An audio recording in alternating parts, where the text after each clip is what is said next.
Thank you. Thank you for being here. Thank you for coming so far and making such a sacrifice. And I promise you that this will be a good time together. I'll make this worth your while. We are living in a very interesting economic time today, perhaps the most difficult and challenging economic time of our history. And this has always been a challenge for us as salespeople, is to sell against entrenched competition. So I'm going to give you some ideas today that I have shared with many people that have enabled them to double and triple their income. How many people here would like to double their income? If I can show you how, will you give it a try? Say yes. Yeah, okay. Well, I will give you several ideas that other people have used to double their income as we go along. In your life, you must always predict growth. You must always predict that things are going to grow. And you must always work as though things are going to grow, because it is your attitude more than anything else that will determine your level of success. Even when the economy is going down, some people and some companies are doing well. Others are not, because sometimes they believe, well, the economy is bad, so we have to cut back and we have to reduce our activities. And others simply respond by becoming more busy and more aggressive. And that's very important for you and I. Well, many years ago when I started off, I did not graduate from high school, and I could only get laboring jobs. And my first laboring job was washing dishes in the back of a small hotel. And over time, I worked in construction, and I worked in factories and sawmills. I know a lot about sawmills. I worked on farms and ranches, and I worked on a ship in the North Atlantic. When I was 23 years old, I was working on a farm and sleeping on the hay in the farmer's barn. At the end of the harvest, I was uneducated, I was unskilled, and I was once more unemployed. And when I could no longer find a laboring job, like you, I got into sales. Sales is the ultimate default job in our society. Nobody goes forward into sales as we fall back into sales when nothing else is working. It's like driving a car and backing up and hitting something. Whoomp! You get out to see what it is, and it's a sales job. And so we say, well, I will give that a try and see what happens.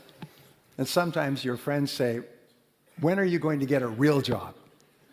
Because some people don't believe that sales is a real job.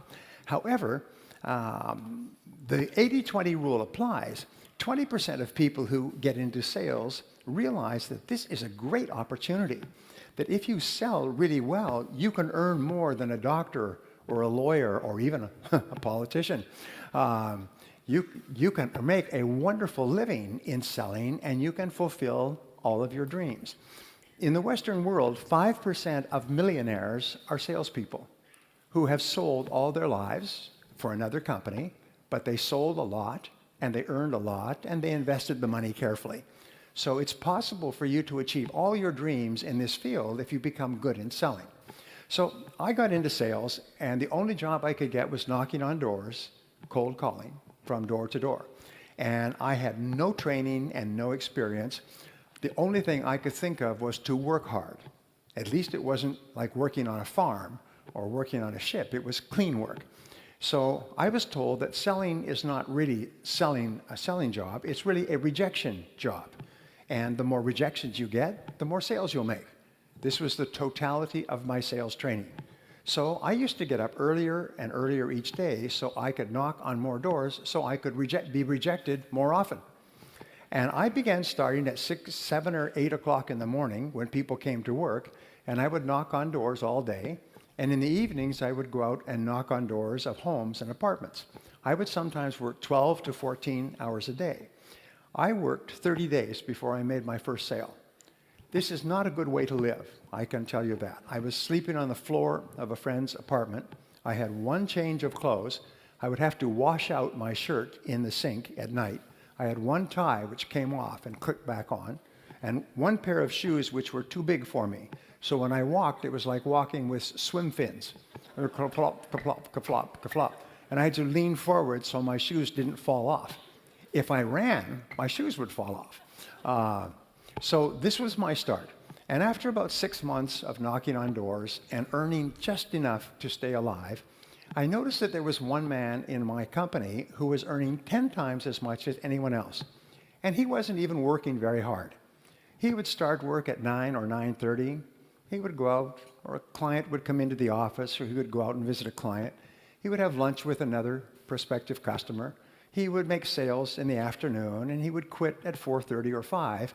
And he went to beautiful restaurants, and he had nice vacations. He had a beautiful apartment, and he had a pocket full of money, and he had no financial problems, and he was selling the same product that I was selling out of the same office at the same price to the same people under the same conditions. So I did something, about 6 months later, I did something that changed my life. I still recall this changed my life. In your lifetime, by the way, you have experiences, and it's usually an idea or a concept. Something happens and your life goes in a different direction. And this was the transforming moment for me. I took a deep breath and I went and I asked him, what are you doing differently from me? Why are you making so many sales? And he said, well, show me your sales presentation and I'll critique it for you. I said, my what? He said, your sales presentation. I said, you show me yours and I'll show you mine. Because I didn't have a sales presentation. I was doing what I call the blah, blah sell. I would find a prospect and go blah, blah, blah, blah, blah, until they would start looking at their watch and looking away. And so they'd say, thank you very much for coming in. Let me think about it. Call me back next year, maybe, or leave me some information. And I would go from place to place and get the same response. He said, no, no, no. He said, there's a process, a logical process of selling. And the process has 7 steps. And the first step is to prospect and to speak to the right people. The second is to build rapport and trust with those people.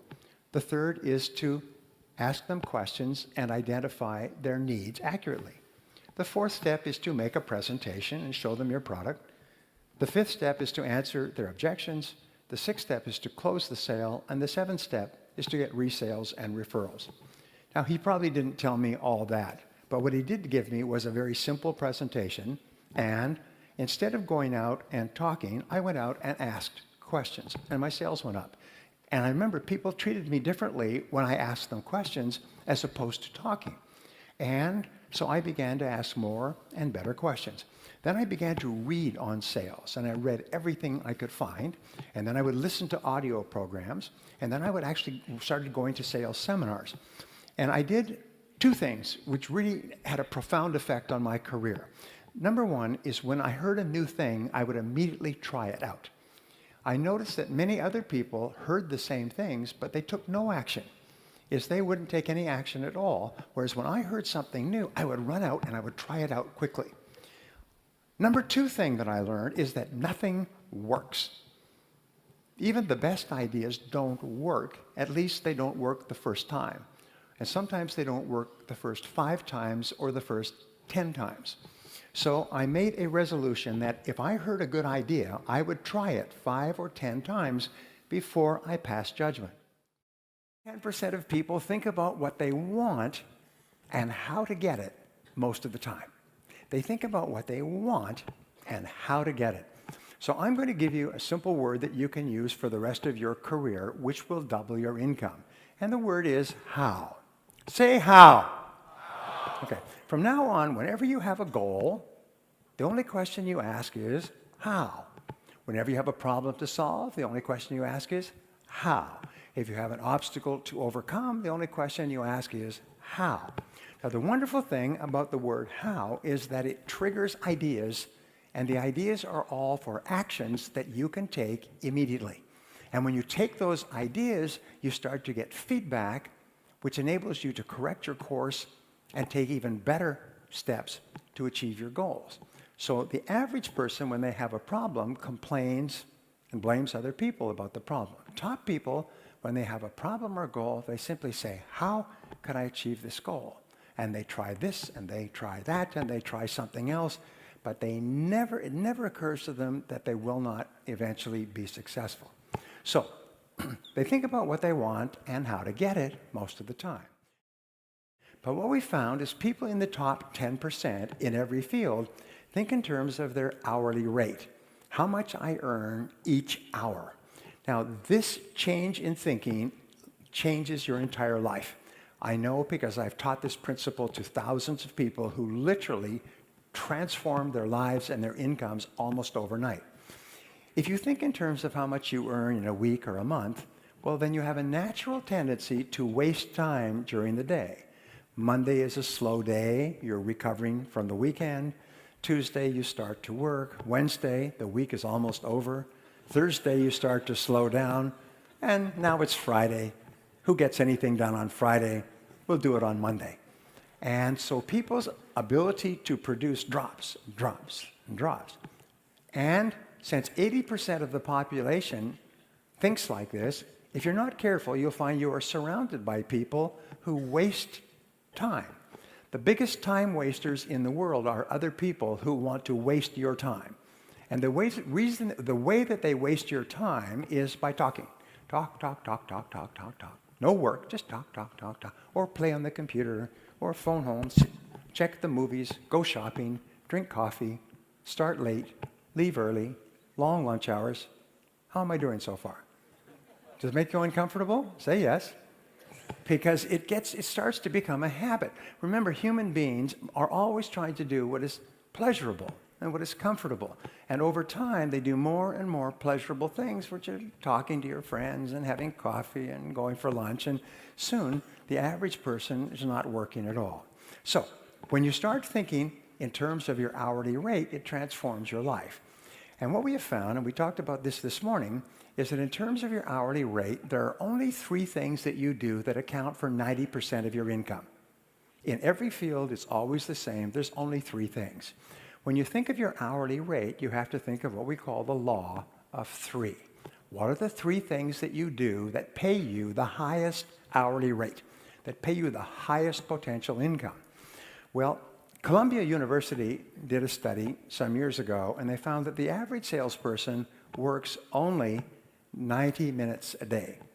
The average salesperson spends all of their time warming up and resting, warming up. The average salesperson makes about 2 calls a day, 1 in the morning, 1 in the afternoon. And in between, they're getting ready, and they're making excuses, and they're drinking coffee, and they're reading the paper, and they're checking their email, reading spam, and so on. But they only work 90 minutes a day. And they did that first study in 1928. They've upgraded the study year after year. The latest one was about 2008. Average salesperson still works 90 minutes a day. And so all sales incomes are diluted down to 90 minutes a day. So we find that there's only 3 things that you do that pay you your desired hourly rate. And they are prospecting, presenting, and closing the sale. Finding new people to talk to, talking to those new people, and getting them to take action. I was working for a large company at the beginning of this recession, and they said, we're bringing you into our annual convention to talk to our 350 salespeople, national company, and I asked them a lot of questions, which I do, and one of the questions was, what are your feelings about business for the coming year? They say, our business will be down by about 30% this year because of the recession. I said, well, why don't you set a goal to increase your business by 30%? They said, no, that's not possible. Don't you read the newspapers? We are in advertising. Business is down, and business is going to be slow, and we're adjusting to that. I said, well, you know your salespeople only work 90 minutes a day. Why don't you just get them to work 3 hours a day, and you can increase your sales rather than decrease your sales? And he said, no, that's not true. Our salespeople are professionals. They have an average of 11 years of experience. These people have been in the business for a long time. He said, they couldn't possibly be working 90 minutes a day. They work all day long. I said, no, they only work 90 minutes a day. So this is not a good way to start a business relationship. So he said, I've never heard that number. I said, well, unfortunately, it's true. I said, I have a suggestion for you. At this seminar, why don't we hand out stopwatches to all the salespeople, and I'll explain this principle, and then we'll track their workday. So at the seminar, I introduced them to a stopwatch. It costs maybe 5 or 10 euros, and got them to agree that for the next month, every salesperson, when they went in to see a prospect, they would click on the stopwatch, and when they went out, they'd click it off, and they'd just keep clicking it, and it would keep adding up. At the end of a day, they could see how many minutes they'd spent with customers. And at the end of a week, they could see how many minutes. And they said, great. So the seminar was very successful. And I also said one other thing to this group. I said, you know that 80 or 90% of your prospective customers have never heard of you. They do not know that you exist. They do not know that your product or service can help them. They have no idea. So you can never approach your entire prospect market. So a month after the seminar, about 5 weeks, I got a letter from him. And it said, dear Brian, he said, I'm writing to thank you for your seminar. He said, I have to apologize. He said, the salespeople reported their numbers from the stopwatches at the end of 30 days, and we found that the average salesperson was spending 90 minutes and 42 seconds a day with customers. He said they have all agreed to increase that to 180 minutes. He said our sales are going up at a faster rate than ever before. This recession is not affecting us at all.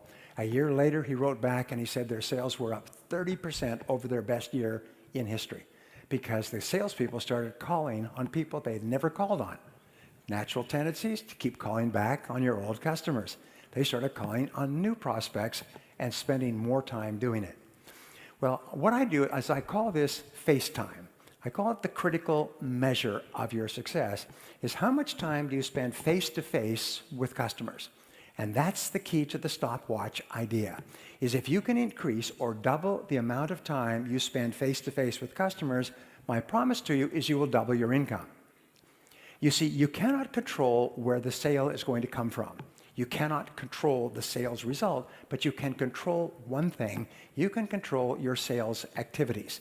If you control your sales activities, you put yourself under what is called the law of probabilities. The law of probabilities says that by doubling the amount of time you spend face-to-face with customers, you double the probability that you will increase your income.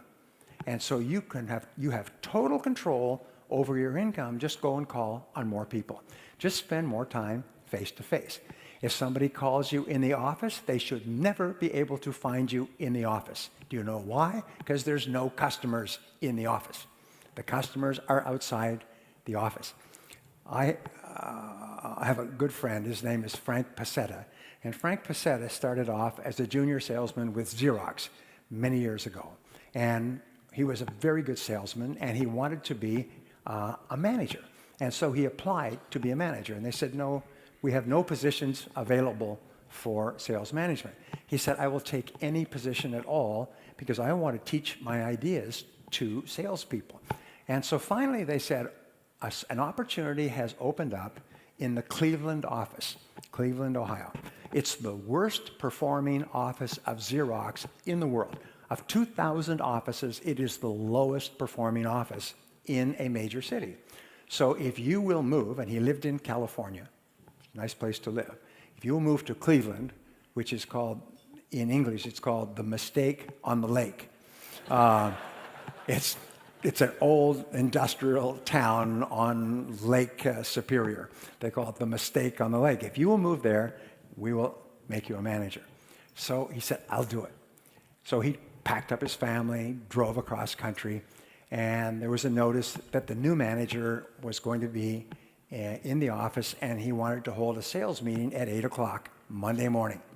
So 8 o'clock Monday morning, he's there waiting, and one or two salespeople of 32 altogether came into the office, and then one or two more, and they're smoking cigarettes and drinking coffee. And by 8:30, the sales team was there, and they've destroyed every sales manager they've ever had, and this was just what we call raw meat, because they were going to destroy him as well. So he said, ladies and gentlemen, he said, thank you for being here. I am your new sales manager, and I want to ask you a question. What is it that you don't see in this office? And so they looked around, maybe he'd taken a painting off the wall or something. They said, we'd give up. He said, you don't see any customers. And you are salespeople, and your job is to be with customers. You have leads. Now, go out and see customers. This sales meeting is over. Everyone out. out, out. And he herded them out like cattle, herded them out the door. I know, because a friend of mine who was in this office at that time told me that this story is perfectly true, and he wrote about it in his book. So they were all out, and they went out to the hallway, and they said, what do we do now? So, they're not used to spending much time with customers, so they said, well, let's go across the street and have some more coffee. And some of them said, well, I think since I'm already out, I'll go and call on customers. So the next day, they came back, and he had announced there would be a sales meeting every morning at 8 o'clock. The next morning, they came back. This time, they were a little bit more punctual. And they came in, and all the desks and chairs were gone. He'd had a moving company come the night before and move them all away. And so they were standing up. And he said, now, you notice there's no desks or chairs. Yeah, so we're going to have our sales meetings standing up. Over here, there's 3 offices which have locks on them with desks and chairs. So if any of you bring a customer in to talk to, you can sit in one of these offices. But since you won't be spending any time in the office anymore, you won't need a place to sit. And this sales meeting is now over, so out, go and call on customer. Well, this was his strategy. In the next 30 days, of the 32 salespeople, 12 quit. They told him that he should go and multiply by himself. I don't know if we have that expression in Finnish. Some of you didn't get that, but some of you did. All right. And the others, though, started to make more sales. And since they're highly commissioned, they started to make more and more sales, and they started to get really motivated by making sales. And then he began to have a sales training lesson every morning, and talk to people and work with people and go out with people and come back in with people, and the sales went up. Within a year, within 1 year, it was in the top 500 offices in Xerox. Within 2 years, it was the #1 office in Xerox. The salespeople in that office were earning more per person than any other office in Xerox worldwide. People who worked with him, who I have met, still talk about those being the great days. And the only strategy was forcing salespeople to go out and spend more time face-to-face with customers. And you can do that yourself. You can be your own sales manager and use the one infallible, totally controllable strategy in the world: spend more face time. Human beings are very much, they have what is called a cybernetic guidance mechanism, like a guided missile. A guided missile is fired at the target, and even if the target moves, the missile takes feedback and adjusts its course and hits the target. You have a cybernetic mechanism where you are learning. You are a learning machine. The more activities you engage in, the faster you learn. And pretty soon you become so smart that you can hit the target almost every time. I've worked with people, great stories, who are making 1 sale out of 10. That means that they were getting rejected 9 out of 10 times, but they kept on, kept on. When they learned proper sales techniques, they started to make 2 sales out of 10, 3 sales out of 10, 4 sales, 5. One gentleman in my course came 1 year, came back the following year. He was making 9 sales out of every 10 calls. His income went up several hundred%. He went from living in a small house to living in a large house. He'd been in sales for about 12 years before he learned how to sell professionally, and his sales exploded, because you can't get worse at selling by doing it. You can increase the percentages, but the way you do it is you collect more no's. So your job now is to see how many no's you can collect each day. Just be polite, be friendly, be charming, as you already are, I'm sure, and just collect no's all the time. The more no's you get, the more successful you'll be. I taught this to a company recently, and they were using telemarketers. And they would start at about 8:30 in the morning, telemarketing, but the telemarketers would get burned out. Most telemarketing shifts are only 3 or 4 hours, because telemarketers get burned out psychologically from all the rejection they get. So they put in a little contest. They had a gift certificate for lunch, and whoever got 10 no's first in the morning, after they started, would get a free lunch paid for by the company. But nobody could start until 8:30. So they'd wait. At 8:30, they'd go ding, everybody would start dialing. And they would start dialing and get as many no's as they can. And finally, one person would get 10 no's. Usually took 20 or 30 minutes, and he'd ring a bell, ding, contest over, he would win this prize. And then somebody else would come back and say, well, I would have won, but somebody wanted to buy. And it took up all my time. And after that, they would laugh all day long, and they would start to work whole 8-hour shifts. All their incomes tripled, quadrupled, because the no motivated them. When they heard the word no, they would laugh. And it's one of the most important studies that I've seen. I want to pass this on to you because it's a guarantee to double your income or more. What they found is they studied people who, over the course of their careers, had moved up to the top and become the presidents of major businesses, the biggest businesses in the world. And they asked, why are these people so successful when they started off with many thousands of people? About 1.5% of the population graduates from university and starts in the workforce each year. So at the beginning of each year, they line up like a marathon, and everybody's starting work for the first time, and then the race is on. And then over the years, some people get way ahead in the financial race, the majority stay in the middle, and a lot of people fall behind. So they went back and they studied the life career of these people to find out how these people got to the top. By the way, one of the most important things we do in life is study successful people and find out how they got there so we can follow their tracks. Well, here's what they found in 25 years of research at the University of Florida, and they boiled it down to a single concept called deliberate practice, which means not accidental or occasional, but deliberate, focused practice of a skill. They found that these people had this one quality, just one, is what they would do is at each stage of their career, they would ask, what one skill will help me the most to move ahead now at this stage of my career? If they were working for a large company, they would go to their boss, or they would ask their coworkers, or they would just think themselves.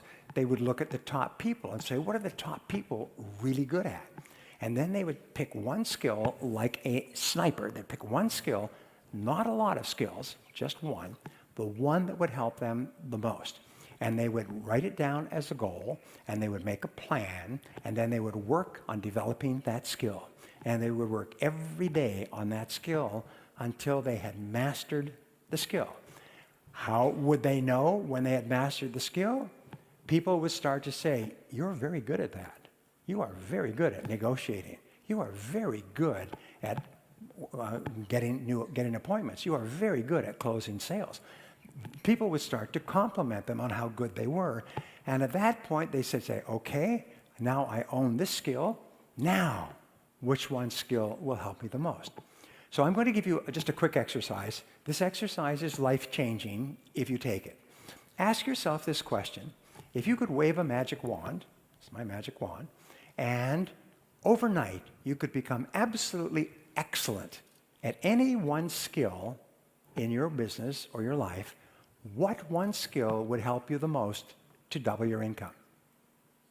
If you could become absolutely excellent overnight, what one skill would help you the most to double your income? Please write it down.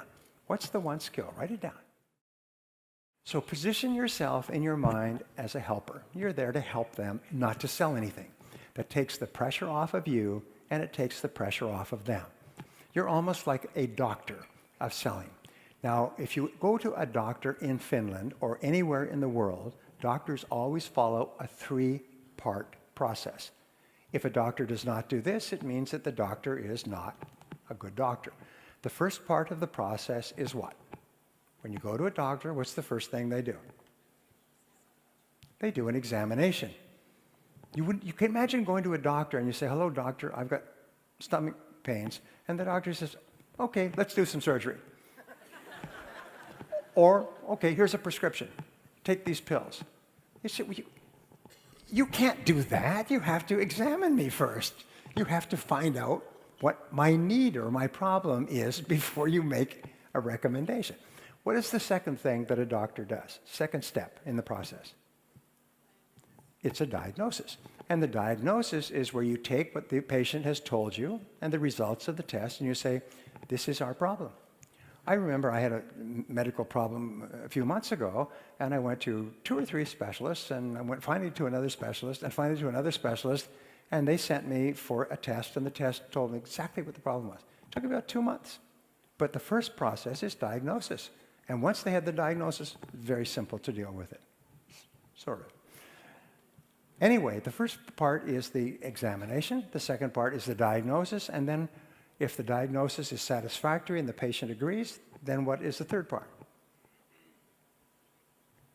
I see my coming here was an emergency.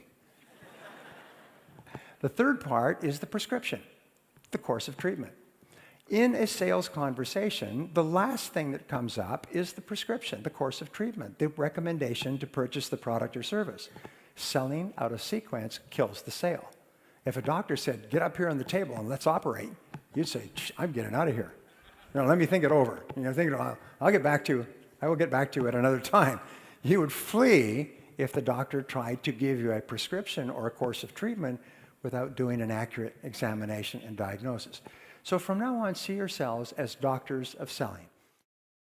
Stage number 2 in selling, and it's part of stage number 1, is to establish rapport and trust, credibility. And you establish rapport and trust by focusing on the relationship rather than on the sale.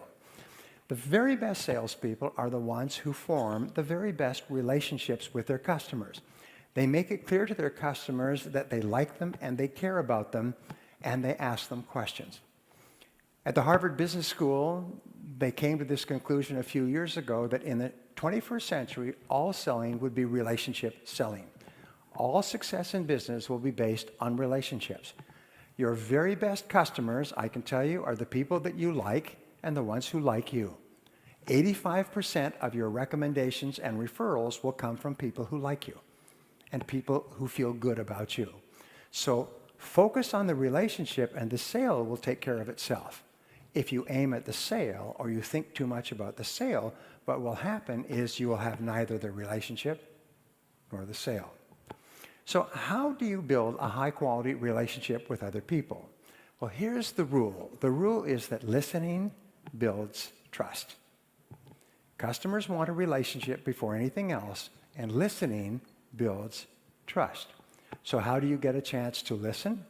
The key to making sales is to ask questions. And the very best salespeople are simply those who ask really good questions.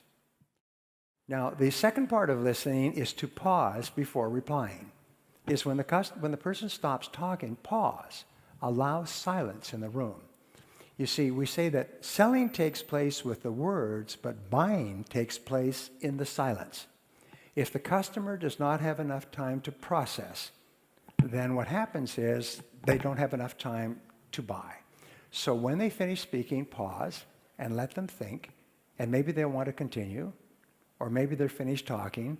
But when you pause, you tell the person that what you said is very important, and I'm thinking about it before I respond.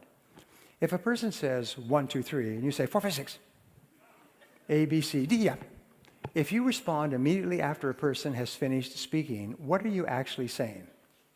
Is I don't care about anything you said. I was just waiting for a chance for me to speak. But when you pause, you tell the person that you really care about what they're saying. Step number 3 in listening is to feed it back in your own words, is to question for clarification. Never assume that you know what the customer really means. The most powerful words in sales in every language are the words, how do you mean? Or how do you mean exactly? I'm doing this, or I'm doing that, or I want this, or I want that. Well, how do you mean exactly? It costs too much, or I can't afford it. How do you mean? Whenever you ask the question, how do you mean, the customer will expand and give you more information. And then you can say, well, how do you mean exactly? Every time you ask the question, the customer will tell you more information. They'll express themselves. They'll give you more information that you need to make a sale. And each time you ask a question, you get a chance to listen, and listening builds trust. The fourth key is to feed it back in your own words. Is don't just jump in with an answer. Say, well, let me be sure I understand what you're saying. This is what you're doing now, and this is what you're trying to do in the future, and this is your concern or your question. Is that right? And they'll say, yes, and this is proof that you were really listening. And people are immensely flattered when you can feed it back in your own words. So those are the 4 keys. Listen intently, pause before replying, question for clarification, and then feed it back in your own words before you speak. So I'll give you a technique, by the way. This will double your income. This technique is so powerful. It's been found that the top 10% of salespeople in 32 industries use this technique. And you teach this technique to people, and they won't use it. But in every audience, I say, does anybody use this technique? And there's always be somebody. I'll say, how does it work? And they'll say, it's like their seat was electrified. They'll go, customers love it. I mean, and it's a very simple technique. It's called the agenda close. The agenda close is where you close the person on an agenda. So for example, what you would do is you would say, Mr. Prospect, I know how busy you are, so I've prepared an agenda for our meeting. That now positions you as a professional. It positions you as a consultant. An agenda. You see, only professionals use agendas. Non-professionals go in and just talk. So what you do is, I've prepared an agenda for our meeting, and you take a piece of your stationery, this is Nordic Business Forum, and you write agenda for meeting with the person's name, correctly spelled, very important, and the time and date. And then you have 5 or 7 questions. Odd numbers are better than even numbers. 7 is one of the most powerful cosmic numbers. So I always think in terms of 7s. So you have 7 questions. And so I've prepared an agenda for our meeting, and you space the questions over the page so a person can take notes. You write it in large print so a person does not have to get a magnifying glass to read it. And then there's 1, 2, 3, 4, 5, 6, 7. Well, customers are astonished. They take it like this, and it's got their name and their time and their business on it. And they sit, and then you have a copy yourself. You say, if we can just go through these questions, then you will know and I will know if this is a good idea for you or it's not. And at the end of the series of questions, you say, well, it looks like what we're offering and what you need seem to fit together pretty well. Can I show you some of the details? And then you shift gears and you shift into the presentation. Now, just like identifying needs accurately is the turning point or the hinge on the gate or the door, the presentation is where the sale is made. You make the presentation by presenting your product or service in a special way. And this is worth $1 million to you over the course of your career. This one piece of advice is people don't care what your product is. They don't care about you. They don't care about your company. They don't care about the background of your company, and they don't even care what the product is. People don't care. The only thing they care about is what this product or service does for me. You know, if you have a little child, the child says, me, me, mine, mine, me. All customers care. They're just children with better excuses. All they think about is me, me, me. What do I get? What's in it for me? And what they want is they want a change in their life. They want an improvement in their life, a result, a benefit, or highest of all is a transformation. They want to be transformed. There is an ABC theory of motivation that applies to selling. And A in English stands for antecedents, or what happens in the past. B stands for behavior, and C stands for consequences, what happens as a result of buying. Here's the rule. 15% of buying behavior is determined by the past.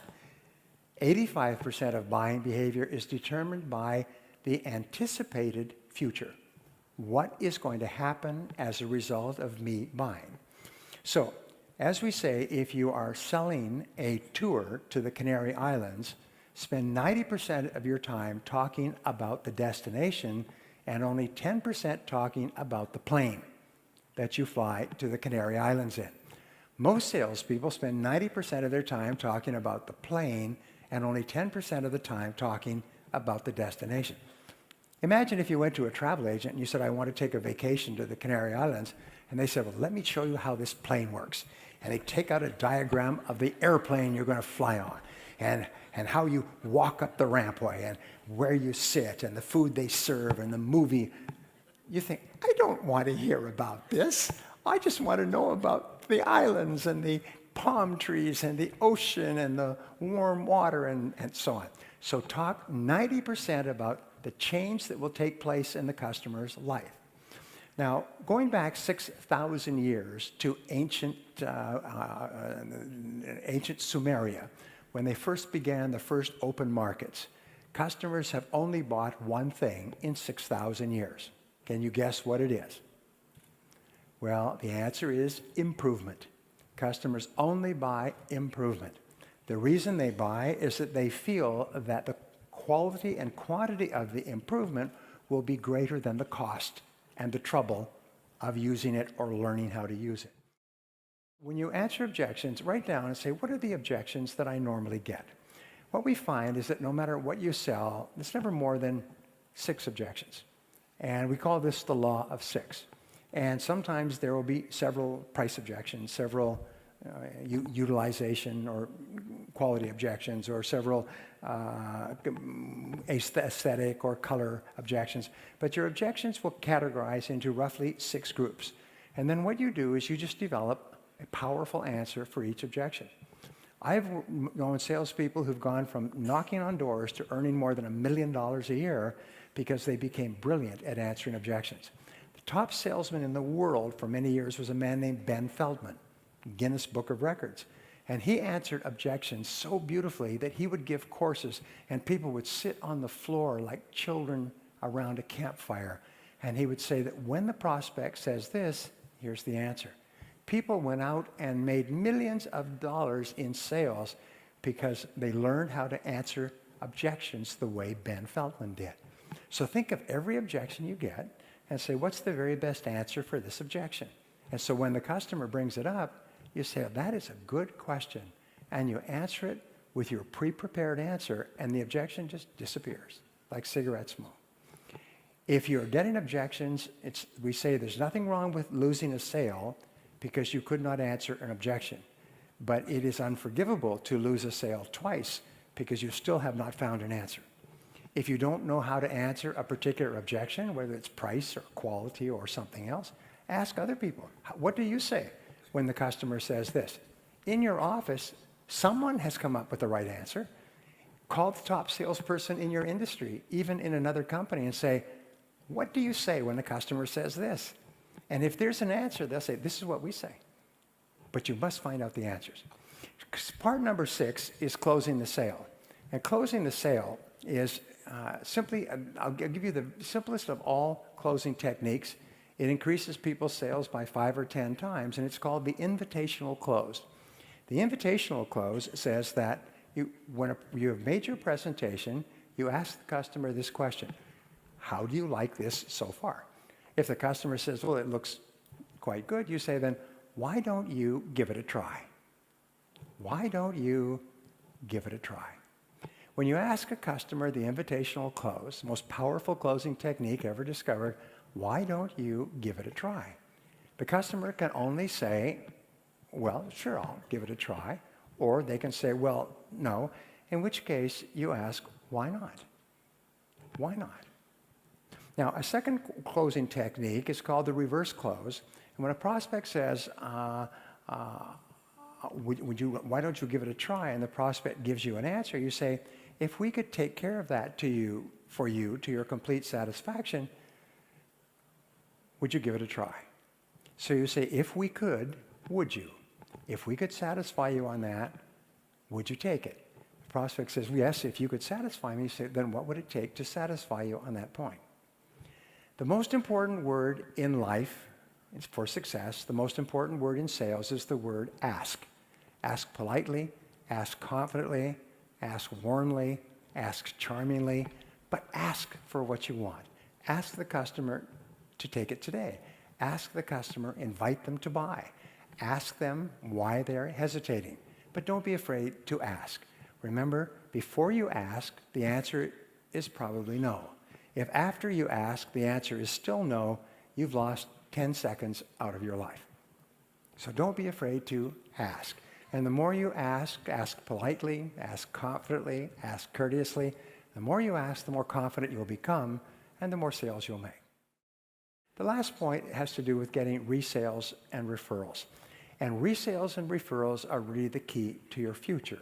And the way that you get resales and referrals is you ask for resales and referrals. Do you know anyone else who might be interested in this product or service? And always ask your happy customers if they'll give you the names of additional people. As I say, the most important key to success in selling is to ask. So let me wrap up with just saying this. IBM did a study when they got into trouble in the 90s, and they paid $3 million for a major accounting firm to come in, or major consulting firm to come in and study their company nationwide. And the accounting firm came back and said, "We have found the reason for your problem." And they said, "Well, what is it?" They said, "Low sales." They said, "Yes, we know that. What's the solution?" They said, "High sales." And they said, "Well, thank you very much, but this company, it's called McKinsey & Company, but one of the best management consulting companies in the world, they always have an answer, and the answer always works." They said, "The answer is to get more of your people out into the field, face-to-face with your customers." So IBM had 400,000 staff. They took 100,000 engineers, they put them through a crash course in selling, and they put them out on the street calling on those 80% of customers that nobody had ever called on.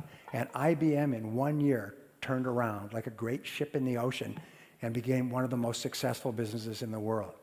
So the last piece of advice I can give you is to get out there, spend more time face-to-face with more customers, and don't be afraid of the word no. Thank you very much.